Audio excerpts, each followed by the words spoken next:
Esta semana me voy a concentrar en algunos errores imperdonables de ortografía que cometimos esta vez en el impreso, porque casi no traigo aquí pues todos los que cometemos a menudo en el digital, que son muchos, porque pues realmente muchos se pueden explicar por la rapidez de la producción que exige el .com y tal, y también claro porque uno los puede corregir. Pero en el impreso pues sí son impresentables porque hay más tiempo de lectura, porque pasan por corrección y bueno, porque se notan mucho más y además no hay manera de corregirlos. Comenzamos entonces el sábado pasado con la columna de Julio César Londoño, un escritor nada menos. Y sí, es cierto que en el original venía así, por lo menos, pero ni Andrés, el coordinador de opinión, ni yo que la leí antes de que se fuera a impresión, ni Felipe, el corrector, nos dimos cuenta de un halagadísimo sin H, terrible, inconcebible. Por ahí también se nos fue un jamás sin tilde en una columna, esta vez de Aura Lucía Mera, el martes, exdirectora de Colcultura. Les fue mal a los intelectuales esta semana con nosotros. Pero bueno, el que más me dolió de todos fue el miércoles, en un pequeño recuadro del espeluznante informe sobre el parche de su ley que hizo nuestro tema desde el día, ese día. Es un error muy común, sobre todo en el lenguaje hablado, digamos, pero no por ser común deja de ser horrible. Se nos fue habían pruebas suficientes. Menos mal que no eran presente, pues porque hubiéramos puesto hay pruebas suficientes o algo así. Había pruebas, no habían pruebas. Errores pequeños que quizás pasen inadvertidos más bien, pero que son imperdonables y que duelen mucho, la verdad.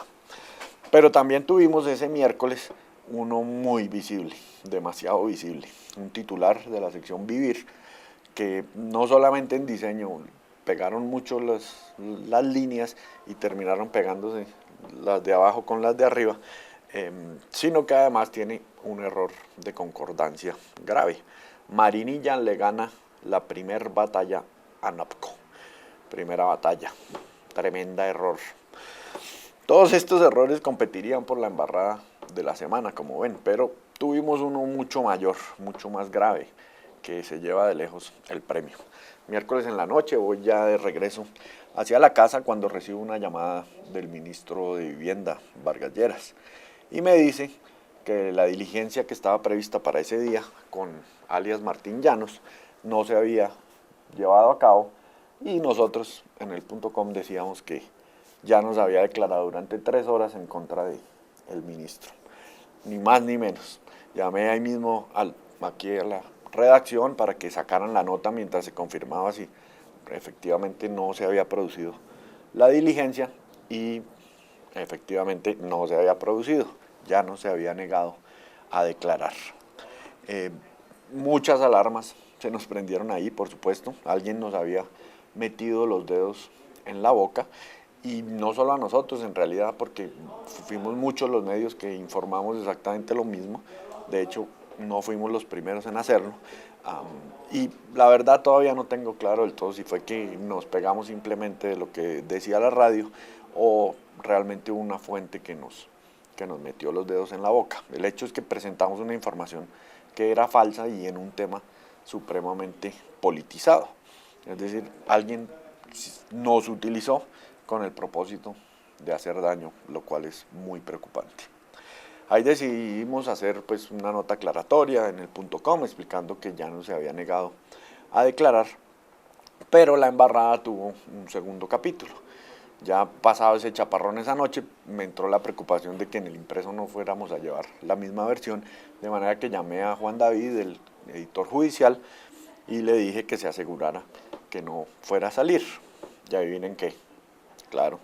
Al día siguiente, en una breve del jueves, apareció el mismo cuento de la diligencia de 3 horas y tal, y tal, y tal. Se le olvidó a Juan David avisarle a la gente que estaba en el turno de cierre, cosa que me había dicho que iba a hacer, y así pues completamos este doblete que se lleva el premio de la semana.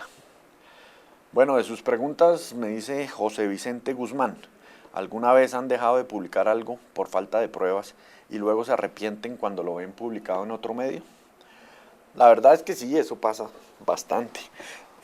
Y porque pasa, también reconozco que a veces sucede lo contrario, y es que a los periodistas es difícil convencerlos de no sacar las cosas cuando aún les falta trabajo, porque tienen el temor de que alguien se adelante con la historia. Y no siempre es fácil, digamos, dar esa pelea con los muchachos. A veces salimos con historias a las que realmente les falta todavía un hervor, lo reconozco. Pero digamos, frente a la pregunta concreta, se me viene a la mente, y quizás porque fue tema esta semana de algún debate, el del escándalo del DAS, de las chuzadas.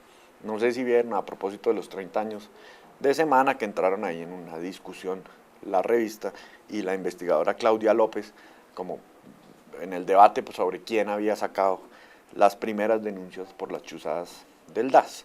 Y pues no va a entrar en ese debate, pero esa es una historia que aquí todavía en la redacción nos duele, y cada rato, cada vez se nos viene a la memoria. Es un buen ejemplo para la pregunta que me hace José Vicente, porque El Espectador fue el primer medio en Colombia que publicó una entrevista con Rafael García, que fue realmente el gran ventilador de este escándalo de las chuzadas.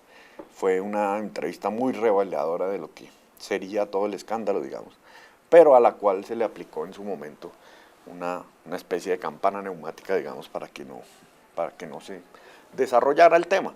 Recuerdo lo que fue eso, pues nos dieron muy duro por darle voz, digamos, a un bandido como García. Aquí estuvo Jorge Noguera, por ese entonces el buen muchacho que dirigía el DAS, hablando pues de todas las andanzas delincuenciales de García, asegurando que todo era una venganza por un préstamo, creo que le había hecho él, por lo que recuerdo, regañándonos mucho pues por darle vocería a semejante bandido. Y nosotros, digamos que sí seguimos en contacto con García, buscando más información, nos entregó toda la información sobre el fraude electoral, pero la verdad es que tomamos mucha distancia de él, nos comimos el cuento de Noguera de alguna manera. Esa es la verdad.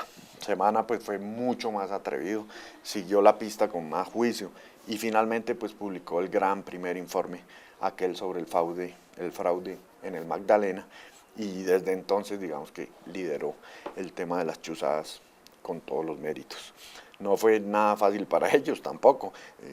Recordarán ustedes el regaño por televisión en prime time del presidente Uribe, Alejandro Santos, en su momento. Pero con toda justicia, repito, se llevaron todos los méritos porque hicieron el trabajo hacia adelante. Aquí la tuvimos y sentimos que debíamos estar más seguros, que había que documentarlo más, que una sola voz no era suficiente, y la verdad es que nos quedamos dormidos esperando comprobar todas esas cosas. Y bueno, esas son cosas que pasan en el periodismo. Bueno, no es más, nos vemos. Hasta la próxima.